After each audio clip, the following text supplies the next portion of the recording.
नमस्कार, स्वागत है आप सबका। सबसे पहले एक अहम खबर के साथ में शुरुआत करेंगे। टोक्यो ओलंपिक में कांस्य पदक विजेता हॉकी खिलाड़ी विवेक सागर प्रसाद मध्य प्रदेश पुलिस में डीएसपी बनाए जाएंगे।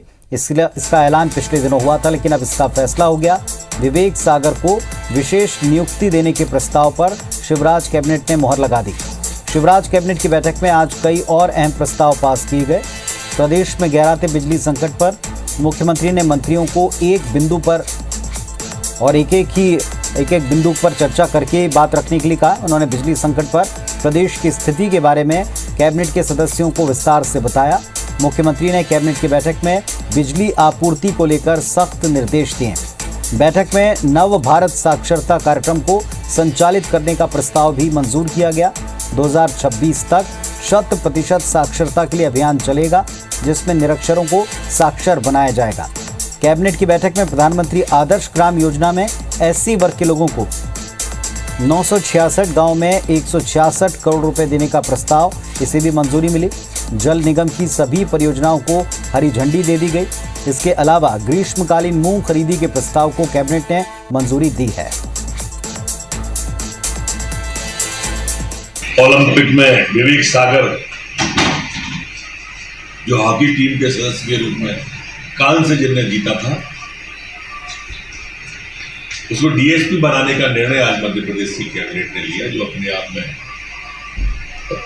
हमारे खेल जगत के विद्यार्थियों को आगे बढ़ाने में बड़ा ही महत्वपूर्ण निर्णय आज लिया। जल विकास निगम के द्वारा सुदृढ़ीकरण और नवीन परियोजना को भी आज मध्य प्रदेश की कैबिनेट के द्वारा स्वीकृति प्रदान की गई। और सुधीर हमारे सहयोगी भोपाल से हमारे साथ में जुड़ रहे हैं। सुधीर, बताएं क्या हैं कैबिनेट के महत्वपूर्ण फैसले? देखिए पंडित, बिल्कुल बात करें तो कई अहम प्रस्तावों को मंजूरी मिली है। खासकर अगर बात करें तो एससी वर्ग के जो 966 गांव हैं, उन लोगों को फायदा मिले, इसके लिए केंद्र प्रदेश सरकार के द्वारा 166 करोड़ रुपए की मंजूरी जो है वो प्रधानमंत्री आदर्श ग्राम योजना के अंतर्गत दी गई है।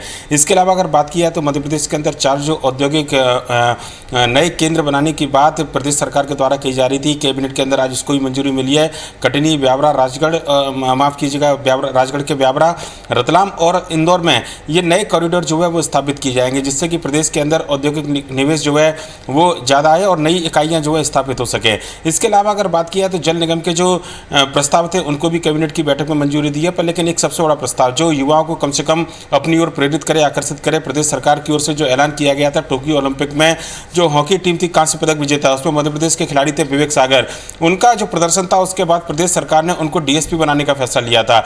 आज कैबिनेट की बैठक ने इस प्रस्ताव को मंजूरी दी है कि विवेक सागर अब मध्य प्रदेश पुलिस के डीएसपी बनेंगे और जल्दी उनकी नियुक्ति के आदेश जो है वो भी जारी कर दिए जाएंगे। तो काफी बड़ा यह फैसला प्रदेश सरकार की ओर से। इसके अलावा किसानों को एक बड़ी राहत प्रदेश सरकार की ओर से दी गई है। ग्रीष्मकालीन जो मूंग की खरीदी थी उसको जारी रखने का फैसला जो है आज कैबिनेट की बैठक में लिया गया है। पर लेकिन सबसे बड़ी बात आज कैबिनेट की बैठक में जिस बात पर चर्चा हुई, मध्य प्रदेश के अंदर जो इस समय सबसे बड़ा एक सियासी मुद्दा बना हुआ है बिजली संकट का, उसको लेकर मुख्यमंत्री शिवराज सिंह चौहान ने मंत्रियों से चर्चा की और प्रदेश में बिजली संकट को लेकर जो वर्तमान में हालत है उसको लेकर मुख्यमंत्री ने बिंदुवार सभी मंत्रियों से चर्चा की है। साथ ही साथ मुख्यमंत्री ने बिजली विभाग के अधिकारियों को यह निर्देशित भी किया है कि बिजली का संकट जो है प्रदेश के अंदर जल्द से जल्द दूर किया जाए और जो शिकायतें सामने निकल कर आई हैं उन शिकायतों का निवारण भी जल्द से जल्द होना चाहिए। लिहाजा कहना चाहिए कि बिजली संकट को लेकर सख्त तेवर कैबिनेट की बैठक में मुख्यमंत्री शिवराज सिंह चौहान के नजर आए। पुनीत, बहुत शुक्रिया आपका इस पूरी डिटेल के लिए, जानकारी के लिए। तो हमारे सहयोगी बता रहे थे कि कई महत्वपूर्ण प्रस्तावों को पास किया गया और सबसे महत्वपूर्ण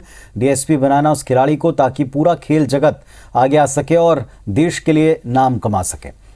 मध्य प्रदेश में मानसून सीजन में पहली बार ग्रामीण इलाके जबरदस्त बिजली कटौती झेल रहे हैं। प्रदेश में कई गाँव में एक सप्ताह के दौरान 7 से 12 घंटे तक बिजली कटौती हो रही और इसकी बड़ी वजह बिजली का कम उत्पादन है। सरकारी रिपोर्ट्स कहती हैं कि 10,719 मेगावाट बिजली की डिमांड है और 9,542 मेगावाट मिल पा रही है। इसके चलते ग्रुप 1 से 4 के बीच शामिल गांव में बिजली को काटा गया। बीजेपी विधायक नारायण त्रिपाठी और राकेश गिरी ने अपनी सरकार पर सवाल उठाए, जिसके बाद मुख्यमंत्री ने इस बात को स्वीकार किया। हालांकि ये उम्मीद भी जताई कि बांधों के भरने के बाद ये संकट दूर होगा। सरकार के प्रवक्ता और गृह मंत्री नरोत्तम मिश्रा ने भी इस बात को स्वीकार किया कि बिजली संकट है और ये दावा किया कि 5 दिन में दूर हो जाएगा। साथ ही उन्होंने कांग्रेस पर निशाना साधा। इधर प्रदेश के ऊर्जा मंत्री बिजली संकट की बात से इनकार करते हैं। प्रद्युमन सिंह तोमर का दावा है कि कोई भी विधायक अगर बिजली कटौती के सबूत दे दे तो पैदल उनके क्षेत्र में जाने के लिए तैयार हैं। कांग्रेस ने ऊर्जा मंत्री पर जनता को गुमराह करने और झूठ बोलने के आरोप लगाए।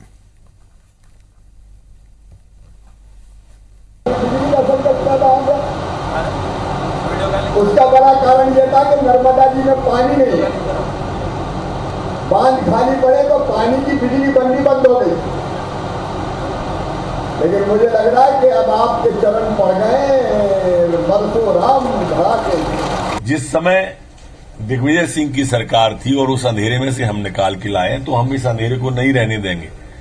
5-7 दिन की बात है, रिकवरी होगी और पूरे पुरानी व्यवस्था को बहाल किया जाए। बाढ़ के कारण से जहां पे लाइन टूट गई हो वहां बिजली ना हो, या जिस बिजली का भुगतान नहीं किया हो किसी जगह लाइट काट दी गई हो, इसके अलावा अगर कारण कोई बताता और आज मैं चलने को तैयार हूं। सरकार के प्रवक्ता गृह मंत्री माननीय नरोत्तम मिश्रा जी कह रहे हैं बिजली संकट है और 4-5 दिनों में ठीक हो जाएगा। तो अब ये सुनिश्चित होना चाहिए कि ऊर्जा मंत्री जी सच बोल रहे हैं, उनकी पार्टी के विधायक जो आरोप लगा रहे हैं क्या वो गलत हैं या नरोत्तम जी ने गलत कहा कि आज प्रदेश में इस तरह की घटनाएं बढ़ रही हैं। ये बयानबाजी का मतलब ही यही है कि ये घटनाएं होती रहें, महंगाई से बात हट जाए, बिजली कटौती से दिमाग हट जाए जनता का और जनता आपस में भिड़ती रहे। जैसा सब है मध्य प्रदेश के भीतर उसी तरह का है, पर यह समस्या नहीं है कि हम ये कह सकें कि कोई बिजली की कटौती हो रही है। कटौती नहीं हो रही है, वो ट्रिपिंग होती है। जो ट्रिपिंग का वो इसका एक तो ह्यूमन फॉल्ट अपन समझ सकते हैं या टेक्निकल फॉल्ट भी समझ सकते हैं उसे। विमुक्त जनजाति दिवस पर मुख्यमंत्री शिवराज सिंह चौहान ने अपने आवास पर विमुक्त घुमक्कड़ अर्ध घुमक्कड़ जनजाति पंचायत के साथ सीधा संवाद कार्यक्रम शुरू किया और इस दौरान कई बड़े ऐलान किए। मुख्यमंत्री ने कहा कि इस वर्ग के संपूर्ण कल्याण के लिए एक पूर्ण मंत्रालय बनाया जाएगा जिसका नाम घुमंतू और अर्ध घुमंतू जनजाति विभाग होगा। सीएम ने कहा कुछ जातियां और कुछ महीने अलग अलग जगहों पर भ्रमण करती हैं। उन जातियों के बच्चों को एक स्कूल में एडमिशन होने पर दूसरी जगह जाने पर पहले एडमिशन के आधार पर प्रवेश मिले, ऐसी व्यवस्था की जाएगी ताकि बच्चों की पढ़ाई प्रभावित न हो। टोला मंजरा में राजस्व ग्राम बनाने की दिशा में कदम उठाए जाएंगे, इनका सर्वे होगा।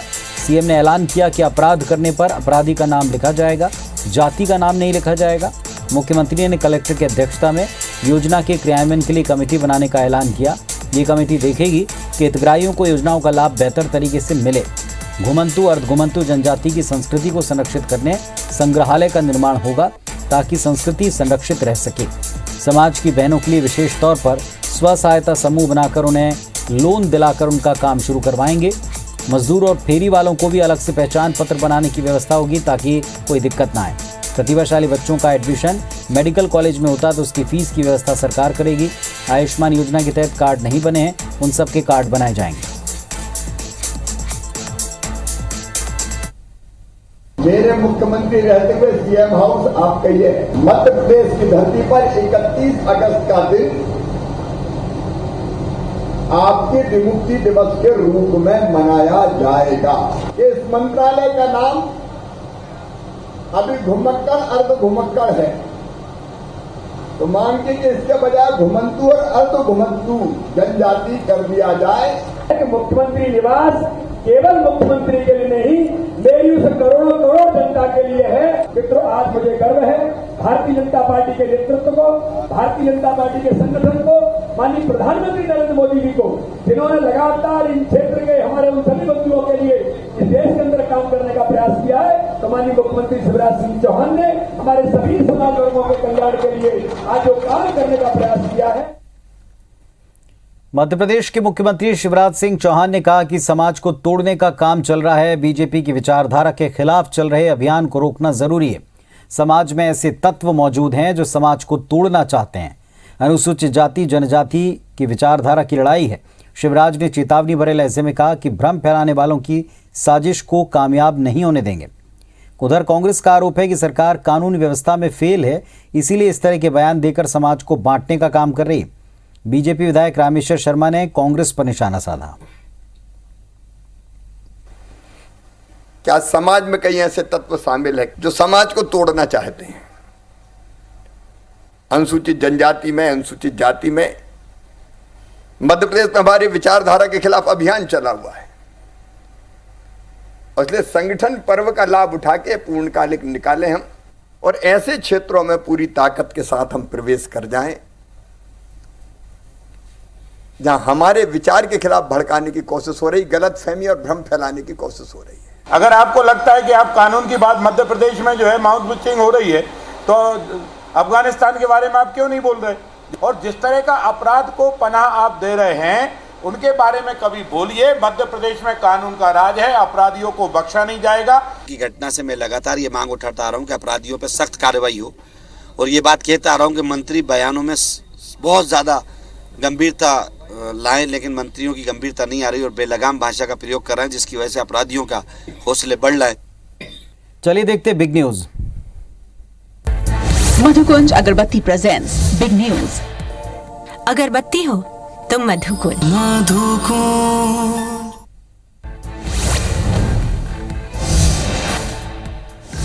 मध्य प्रदेश में साल 2012 में व्यापम के जरिए हुई पुलिस आरक्षक भर्ती परीक्षा घोटाले में कोर्ट ने 8 और आरोपियों को दोषी करार दिया।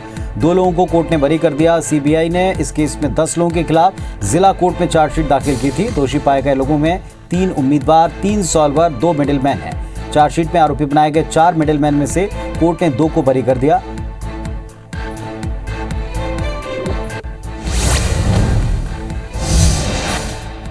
रीवा में लोकायुक्त की छापेमार कार्रवाई में करोड़पति महिला सरपंच बेनकाब हुई। बैजनाथ गांव की सरपंच सुभा जीवेंद्र सिंह गहरबार के घर लोकायुक्त की टीम ने 4 बजे कार्रवाई शुरू की। लोकायुक्त पुलिस ने सरपंच के घर से 30 भारी वाहन जब्त किए।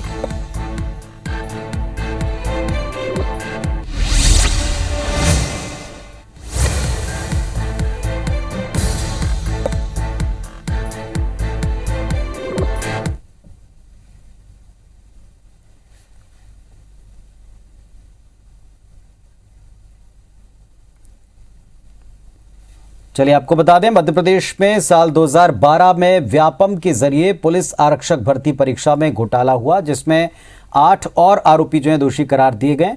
2 लोगों को कोर्ट ने बरी किया। सीबीआई ने इस केस में 10 लोगों के खिलाफ जिला कोर्ट में चार्जशीट दाखिल की। दोषी पाए गए लोगों में 3 उम्मीदवार, 3 सॉल्वर, 2 मिडिलमैन हैं। 4 मिडिलमैन में से कोर्ट ने 2 को बरी कर दिया है। कोर्ट ने आरोपी राजेश धाकड़, कविंद्र, विशाल, कमलेश, ज्योतिष, नवीन समेत 8 आरोपियों को दोषी करार दिया है।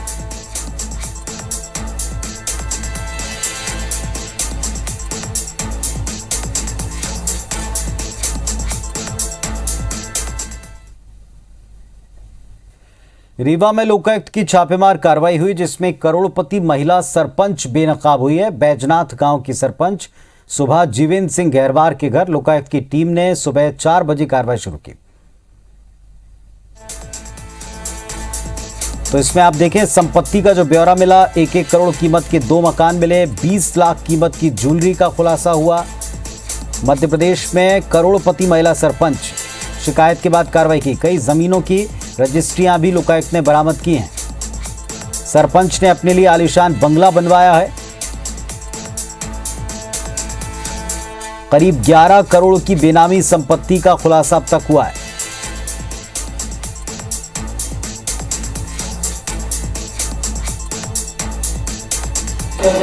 इसमें जो है करीब 30 करीब बड़े वाहन मिले हैं, जो जिसमें जेसीबी मशीन है, चेन माउंट है, और करीब 36 के करीब भूखंड मिले हैं अभी तक। कुल संपत्ति लगभग जो है अभी तक की जो जानकारी है उसके मुताबिक करीब 11 करोड़ के ऊपर की है। तो इस बुलेटिन में फिलहाल इतना ही। नमस्कार।